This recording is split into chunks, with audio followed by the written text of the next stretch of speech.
नमस्कार मित्रांनो, स्वागत आहे तुमच्या आवडत्या YouTube चॅनलवर। आज आपण एक असा विषय घेऊन आलो आहोत जो प्रत्येकाच्या जीवनाशी जवळून संबंधित आहे। उपवास करताना पोटातील ऍसिडिटी आणि गॅसचा त्रास। उपवास हा केवळ धार्मिक किंवा सांस्कृतिक कारणांसाठी केला जात नाही, तर तो शरीराची शुद्धी आणि आरोग्य सुधारण्यासाठीही उपयुक्त ठरतो। मात्र अनेकदा उपवासाच्या काळात पोटात जळजळ, फुगणे, गॅस आणि अस्वस्थता जाणवते। मित्रांनो, असे का होते? तर उपवासाच्या काळात आपल्या पचनक्रियेत, आम्लतेत आणि पोटातील नैसर्गिक प्रक्रियेत थोडे बदल होतात। शिवाय आपण जे काही खातो किंवा पिण्याची पद्धत ठेवतो त्याचा थेट परिणाम आपल्या पोटावर होत असतो। आजच्या ह्या व्हिडिओमध्ये आपण उपवासात पोटाचा त्रास होण्याची कारणे सविस्तर समजून घेणार आहोत। त्याचबरोबर कोणत्या पदार्थांचे सेवन टाळावे हे देखील जाणून घेणार आहोत, जेणेकरून ऍसिडिटी आणि गॅस वाढणार नाहीत। यासोबतच काही सोपे आणि प्रभावी घरगुती उपायही शिकणार आहोत, ज्यामुळे पोटातील जळजळ आणि गॅस पटकन कमी होऊ शकतो। एवढेच नाही तर जीवनशैलीत केलेल्या काही साध्या बदलांमुळे उपवास अधिक सुखकर होऊ शकतो।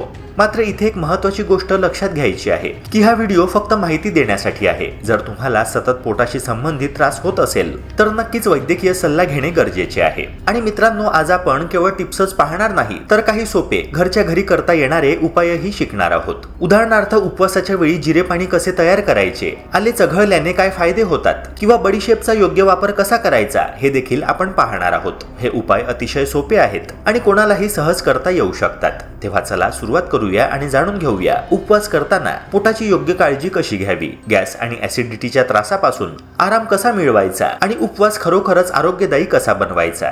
नंबर 1, ऍसिडिटी आणि गॅस। सर्वप्रथम समजून घेऊया की पोटातील ऍसिडिटी आणि गॅस नेमके कसे तयार होतात। आपल्या शरीरात नैसर्गिक पचनक्रिया सतत सुरू असते।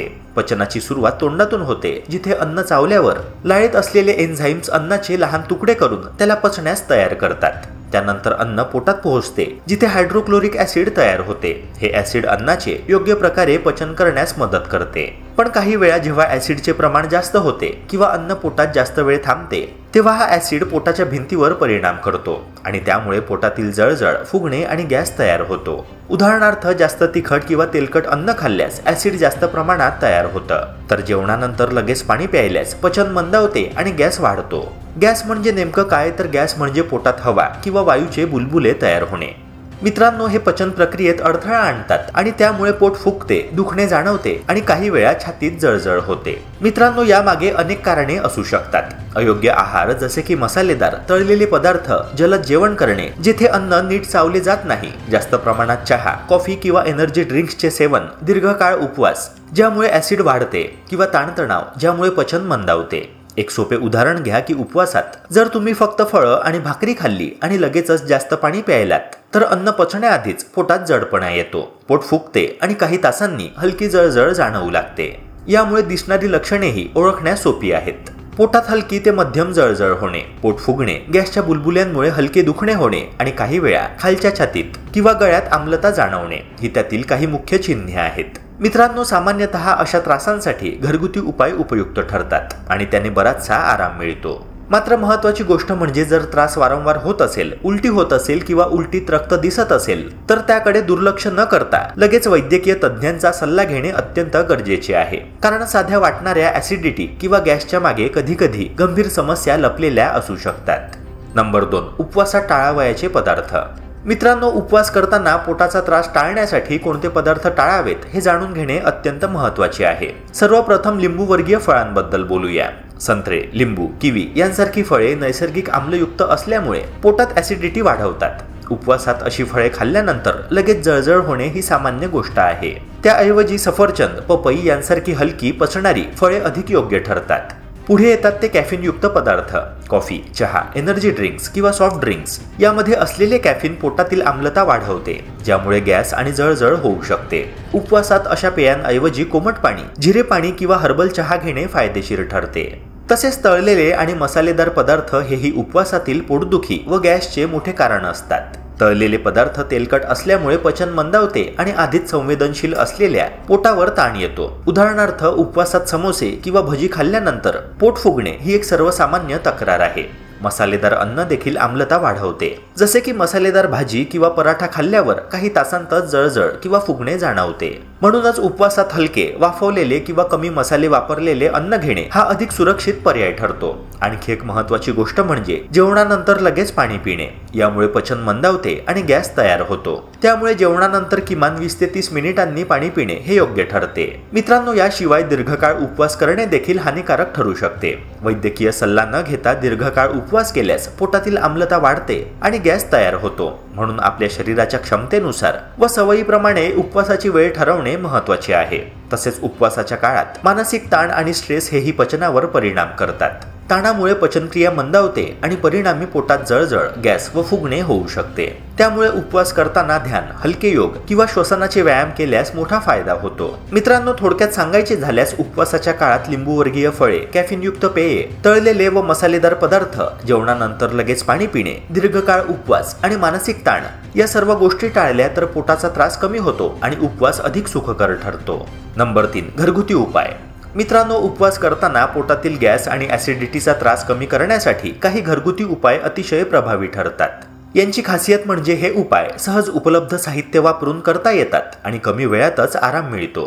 मित्रांनो, आपण सर्वप्रथम बोलूया जिऱ्याबद्दल। 1 कप पाण्यात 1 चमचा जिरे उकळून काही मिनिटे ठेवून त्याचे पाणी प्यायले तर पचन सुधारते आणि ॲसिडिटी कमी होते। याशिवाय साधे जिरे चावून खाल्ले तरी उपयोग होतो। उपवासानंतर जर पोट फुगले असेल तर 1 कप जिरे पाणी प्यायल्यावर काही मिनिटांत हलकेपणा जाणवतो। मित्रांनो, आले सुद्धा उपयुक्त आहे। आल्याचे छोटे तुकडे चघळणे किंवा आले चहा करून पिणे गॅस आणि जळजळ कमी करण्यास मदत करते। आले आणि जिरे एकत्र घेतल्यास परिणाम अधिक चांगला दिसून येतो। मित्रांनो, याचप्रमाणे बडीशेप म्हणजे सोप हे देखील एक उत्तम पचन सहाय्यक आहे। जेवणानंतर थोडीशी बडीशेप हळूहळू चावून खाल्ली तर पोट फुगणे कमी होते आणि पचन सुधारते। उपवासात भाकरी किंवा हलकी भाजी खाल्ल्यानंतर जर पोट फुगले असेल तर बडीशेप खाल्ल्याने लवकर आराम मिळतो। आणखी एक उपाय म्हणजे कोमट पाणी आणि बेकिंग सोड्याचा वापर। 1 कप कोमट पाण्यात 1 चमचा बेकिंग सोडा मिसळून प्यायल्याने पोटातील आम्लता तात्पुरती कमी होते आणि जळजळ व फुगणे कमी होते। मात्र हा उपाय वारंवार करणे योग्य नाहीये, कारण बेकिंग सोड्याचे जास्त प्रमाण शरीराला नुकसानकारक ठरू शकते। अजवाईन हे अपचन आणि गॅससाठी पारंपरिक उपाय मानले जाते। थोडीशी अजवाईन चघळणे किंवा गरम पाण्यात मिसळून प्यायल्याने पोटातील गॅस कमी होतो आणि पचन सुधारते। उपवासाच्या काळात जर हलकी जळजळ किंवा गॅस जाणवत असेल तर अजवाईनचा वापर लगेच आराम देतो।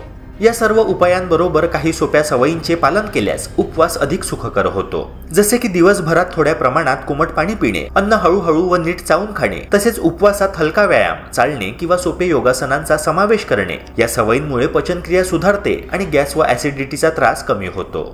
मित्रांनो, थोडक्यात सांगायचे झाले तर हे घरगुती उपाय पोटातील गॅस आणि ॲसिडिटी कमी करण्यासाठी सोपे आणि सुरक्षित आहेत। मात्र लक्षात ठेवण्यासारखी एक महत्त्वाची गोष्ट म्हणजे हे उपाय तात्पुरता आराम देतात। जर त्रास सतत राहिला, जास्त प्रमाणात वाढला, उलटी होत असेल किंवा उलटीत रक्त दिसले तर लगेच वैद्यकीय तज्ज्ञांचा सल्ला घेणे आवश्यक आहे, कारण अशा लक्षणांच्या मागे गंभीर समस्या दडलेल्या असू शकतात। त्यामुळे घरगुती उपायांचा योग्य वापर करताना आपल्या शरीराचे संकेत ऐकणे आणि आवश्यकतेनुसार तज्ज्ञांची मदत घेणे हेच आरोग्यदायी ठरते। नंबर 4, आहारातील इतर उपयुक्त पदार्थ। मित्रांनो, उपवासाच्या काळात काही पदार्थ पोटासाठी अतिशय फायदेशीर ठरतात। सर्वप्रथम बोलूया फायबरयुक्त पदार्थांबद्दल। केळी, दही आणि ओट्स यांसारखे पदार्थ पचनक्रिया सुधारतात आणि पोट हलके ठेवतात। फायबरमुळे पोट भरल्यासारखे वाटते आणि गॅस तयार होण्याची शक्यता कमी होते। त्याचबरोबर वाफवलेल्या भाज्यांचा समावेश केल्याने पोटाला मोठा आराम मिळतो। पत्ताकोबी, पालक, गाजर यांसारख्या भाज्या वाफवून खाल्ल्यास त्या सहज पचतात आणि ॲसिडिटी व गॅसची समस्या कमी करतात। फळांपैकी सफरचंद, पेरू आणि पपई पचनासाठी उपयुक्त असून पोटातील आम्लता कमी करण्यास मदत करतात। उपवास करताना हे पदार्थ आहारात ठेवले तर पोटाच्या त्रासात मोठ्या प्रमाणात घट दिसून येते। या पदार्थांबरोबरच काही साध्या जीवनशैलीच्या सवयी पोटाच्या आरोग्यासाठी खूप महत्त्वाच्या आहेत। अन्न नेहमी हळूहळू खावे आणि नीट चावून खावे, ज्यामुळे पचनक्रिया व्यवस्थित होते। पाणी पितानाही एकदम मोठे घोट न घेता हळूहळू छोटे घोट घेतले पाहिजेत। त्याचप्रमाणे उपवासात हलका व्यायाम, योग किंवा थोडे चालणे यामुळे पचन सुधारते आणि गॅस कमी होतो। दिवसभरात मोठ्या प्रमाणात अन्न घेण्यापेक्षा छोटे छोटे जेवण केल्यास पोटावरील ताण कमी होतो आणि पचन व्यवस्थित होते। मित्रांनो, या सवयी उपवास सुखकर बनवतात आणि शरीर हलके वाटते। मित्रांनो, तथापि लक्षात ठेवण्यासारखी महत्त्वाची गोष्ट म्हणजे जर त्रास वारंवार होत असेल, तीव्र दुखणे जाणवत असेल, उलट्या होत असेल किंवा रक्तस्राव दिसत असेल तर हे लक्षणे दुर्लक्षित न करता तात्काळ वैद्यकीय सल्ला घेणे आवश्यक आहे। कारण हे फक्त साधे ॲसिडिटी किंवा गॅसचे परिणाम नसून इतर गंभीर समस्येचे संकेत असू शकतात। घरगुती उपाय आणि साध्या आहार सवयींनी सामान्य त्रास नक्की कमी होतो, पण सततचा त्रास तज्ज्ञांच्या मार्गदर्शनाशिवाय सोडवणे योग्य नाही.